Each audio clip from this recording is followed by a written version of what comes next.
Comp 1, this is the second installment of your profile video series.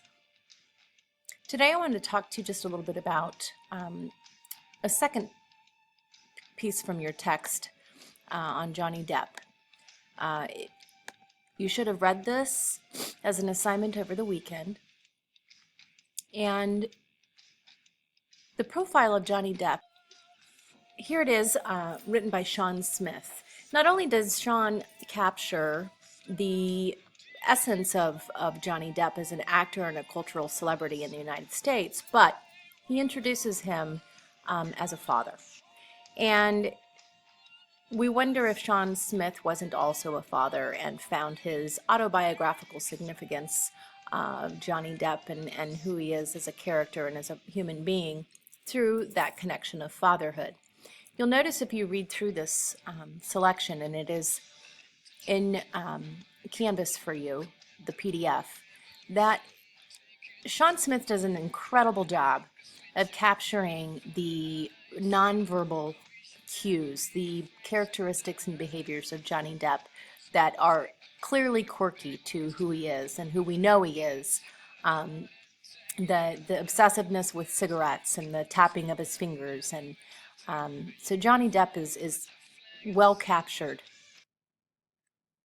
You should continue reading the story of Johnny Depp, the profile of his evolution of celebrity, and continue detailing notes on how the author finds not only autobiographical significance in the interview process, but through the writing of this profile, the reader also takes away a greater message. It's often a moral lesson, but it certainly has impact on the reader as well as the writer. Writing a profile requires that you conduct an interview and that you choose someone carefully, a subject that has importance either in your life or in the community around you. And here's a great quote from the Smithsonian Institute. It says, "Tradition bearers are living links in the historical chain, eyewitnesses to history, shapers of a vital and indigenous way of life. They are unparalleled in the vividness and authenticity they can bring to the study of local history and culture."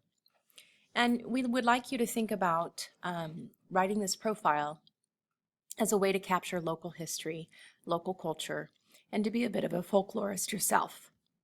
NPR and public radio has created a page called StoryCorps, and it is a really phenomenal place to listen to interviews of people who have tried to capture a bit of culture or history of people that they love. And this is a wonderful story I found, and your assignment will be to also look in StoryCorps for an interview that captures your heart. And from that you will begin writing based on the images in the interview and the clues within the audible part of the interview. You will begin writing not only a dominant impression of the character. We're going to ask you to also think creatively about how you would develop a setting around this particular character, especially from the clues and the information given to you within the interview here on some of the background. So I would like to play this for you. It's still really hard to talk about her. Her passing was around the same time as you being born, so it's like a happy moment and a sad moment. Yeah, but in the 2 weeks you guys were together, she was always kissing you and always holding you. She did love you a lot. Do you think that you two have any similarities? Yeah, I'd probably get my stubbornness from her. Definitely you got that from Mommy. She wanted you to have a Nigerian first name, and we were like, let's just make it easy and give him an English name. So everybody decided on Jacob, but she was like, my son's name is Ibukun, and your name means blessing from God. Do you think Mommy made the right choice in naming you? Well, I like my name, but not really other people do. Wait, what do you mean? Oh, well, they just make fun of it. But would you want us to change it? No. With your name and just anything in life, if she had an opinion, she wasn't going to back down. Well, Ibukun, This is the longest conversation we've had about Mommy. So, if there's anything you ever wanted to ask... I can ask it now? Yeah. Okay. What was your favorite memory of Mommy? I have a lot. I remember I was like 10. I was in 4th grade. Wait, how old are you? 10. Yeah. I skipped kindergarten. Oh, yeah. Well, excuse me. She was a nurse. She worked the night shift, and so she came home really late. I came over and I took off her shoes and I gave her a foot massage. I remember she was telling the person on the phone how nurturing I was, and now I'm a teacher. And anytime somebody's like, "Oh, why are you a teacher?" I'm like, "I'm nurturing." That's exactly what Mommy said about me. Well, I feel a little depressed that she's not here to say what she wants to say about me. She'd probably just be standing back, nodding her head, being like, "I did that. I did that." You're like a little piece of Mommy on earth. So I just want you to really understand who you are and where you come from.